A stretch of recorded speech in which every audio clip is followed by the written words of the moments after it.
ফজরের নামাজ না পড়ে তোমরা যারা ঘুমাও, আমারে মাফ কইরো, আমি তোমাদের একটা শক্ত কথা বলি, বাপ যাদের কপালে ফজরের নামাজের সেজদা নাই, তোমরা সব বাবারা ভাইরা রাস্তার কুত্তার লগে তোমারে মিলাইয়া দেখো, কুত্তার লগে তোমার কোনো পার্থক্য আছে কিনা।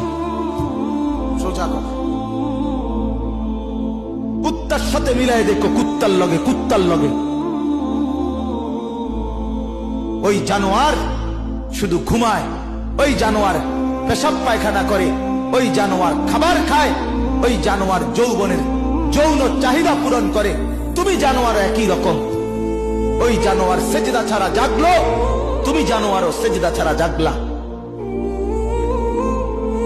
যদি বিবেক থাকে, লজ্জা থাকে, যদি মার দুধ খেয়ে থাকো, যদি মুসলমানের বাচ্চা হয়ে থাকো, যদি ইমানের রক্ত থাকে, ইমানের বিন্দু থাকে, তো যদি কানে আজান শুনে থাকো, আল্লাহর হস্তে নামাজ পড়ো। বলো ইনশাআল্লাহ।